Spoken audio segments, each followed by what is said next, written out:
Student learner YouTube চ্যানেলে তোমাদের সকলকে স্বাগত জানাই।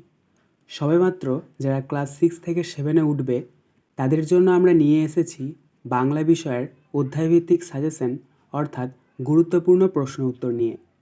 আজ আমরা আলোচনা করব সপ্তম শ্রেণীর বাংলা পাঠ্য বইয়ের অজিত দত্ত রচিত ছন্দে শুধু কান রাখো কবিতাটি। এই অধ্যায় থেকে আমরা গুরুত্বপূর্ণ প্রশ্ন উত্তর নিয়ে আলোচনা করব। প্রতিটি প্রশ্নের মান 1 এবং 2। এই প্রশ্নগুলো তোমরা কিন্তু অবশ্যই খাতায় লিখে নিয়ে মুখস্থ করে নেবে।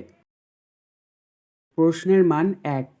1-1 ছন্দে বাঁধা পাখির ডাক, রাত্রি দিন, ঘড়ির কাঁটা না নৌকো জাহাজ। সঠিক উত্তর হবে রাত্রি দিন। 1-2 জীবন হবে ড্যাশ, শূন্যস্থানে হবে স্বপ্নময়, ছন্দময়, কাব্যময় না পদ্যময়।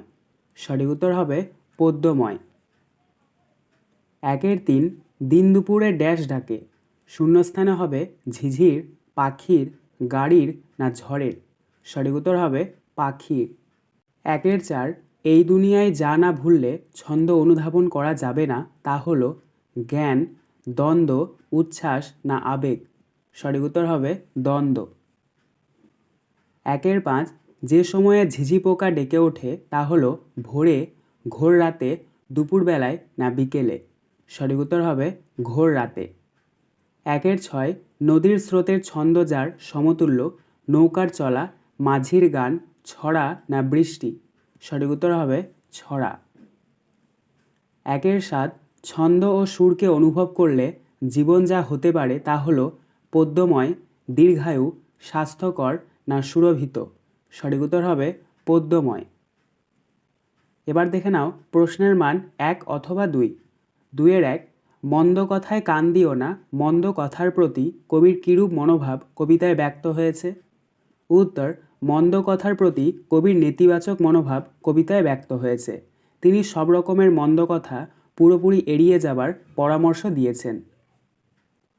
2-2 কেউ লেখেনি আর কোথাও, কোন লেখার কথা এখানে বলা হয়েছে।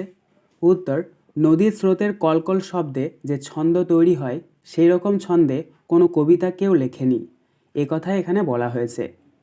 2-3 চিনবে তারা ভুবনটাকে, কারা কিভাবে ভুবনটাকে চিনবে।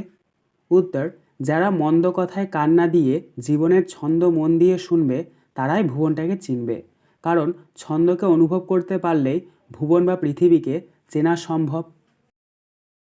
2-4 পদ্য লেখা সহজ নয়, পদ্য লেখা কখন সহজ হবে বলে কবি মনে করেন। উত্তর ছন্দই কবিতার প্রাণ, তাই মনোযোগ দিয়ে যখন জীবনের সব ছন্দ শোনা সম্ভব হবে, অনুভব করা যাবে যে কোনো কিছুই ছন্দহীন নয়, তখন পদ্য লেখা সহজ হবে। 2-5 ছন্দ শোনা যায় না কখন কবির ভাবনায় আর ছন্দ শোনা যায় না। উত্তর ঝগড়াঝাঁটি ভুলে জীবনের ছন্দের প্রতি মনোযোগী হতে না পারলে ছন্দ শোনা যায় না। 2-6 ছন্দে শুধু কান রাখো কবিতায় কবি ছন্দের প্রতি মনোযোগ দিতে বলেছেন কেন। উত্তর ছন্দে শুধু কান রাখো কবিতায় কবি ছন্দের প্রতি মনোযোগ দিতে বলেছেন কারণ ছন্দ আমাদের জীবনকে সহজ সরল পথে চলতে সাহায্য করে, তাই কবি আমাদের মন ও কান পেতে ছন্দ শুনতে বলেছেন। 2-7 জীবন হবে পদ্যময়, জীবন কিভাবে পদ্যময় হয়ে উঠবে বলে কবি মনে করেন।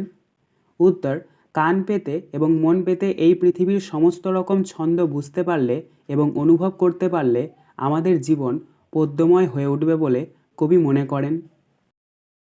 2-8 কিচ্ছুটি নয় ছন্দহীন, ছন্দে শুধু কান রাখো কবিতায় কবি সমস্ত কিছুর মধ্যে কিভাবে ছন্দের সন্ধান পেয়েছেন তা বিশ্লেষণ করো।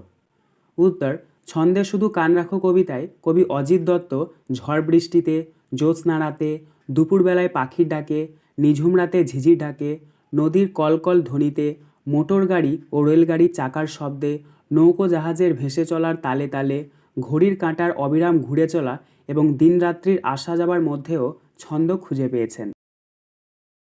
2-9 চিনবে তারা ভুবনটাকে, কিভাবে ভুবনটাকে চেনা সম্ভব হবে।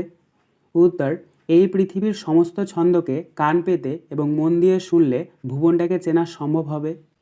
2-10 পদ্য লেখা সহজ নয়, পদ্য লেখা কখন কঠিন হয়ে ওঠে। উত্তর ছন্দে কান না দিলে পদ্য লেখা কঠিন হয়ে ওঠে। 2-11 ছন্দে শুধু কান রাখো কবিতায় কবি কোন কথায় কান দিতে নিষেধ করেছেন? উত্তর, ছন্দে শুধু কান রাখো কবিতায় কবি মন্দ বা খারাপ কথায় কান দিতে নিষেধ করেছেন। 2-12 কেউ লেখেনি আর কোথাও কোন প্রসঙ্গে কবি একথা বলেছেন? উত্তর, কবি অজিত দত্তের মতে মন দিয়ে শুনলে নদীর স্রোতের ছন্দও মনের মাঝে শোনা যায়, এই প্রসঙ্গে কবি একথা বলেছেন। 2-13 মনের মাঝে জমবে মজা, মনের মধ্যে কিভাবে মজা জমে ওঠে? উত্তর, পৃথিবীর সমস্ত ছন্দ কান পেতে আর মন দিয়ে শুনলে ভুবনটাকে চেনা সম্ভব, আর এভাবেই জমে উঠবে মনের মধ্যে মজা। তোমরা কিন্তু অবশ্যই এই প্রশ্নগুলো ভালো করে খাতায় লিখে নিয়ে মুখস্থ করে নেবে। এই ধরনের প্রশ্ন কিন্তু তোমাদের পরীক্ষায় আসে। আজকের আলোচনা পর্বটি এখানেই শেষ হলো। আশা করি ভিডিওটি তোমাদের ভালো লেগেছে। যদি ভালো লাগে একটা করে লাইক করে দিও। সবশেষে তোমাদের কাছে একটাই অনুরোধ, যারা এখনও পর্যন্ত আমাদের চ্যানেলটিকে সাবস্ক্রাইব করে উঠতে পারোনি তারা চ্যানেলটিকে সাবস্ক্রাইব করে পাশে থাকা নোটিফিকেশন বেলকে অল প্রেস করে নিও এই ধরনের নতুন নতুন ভিডিও পাওয়ার জন্য। ধন্যবাদ।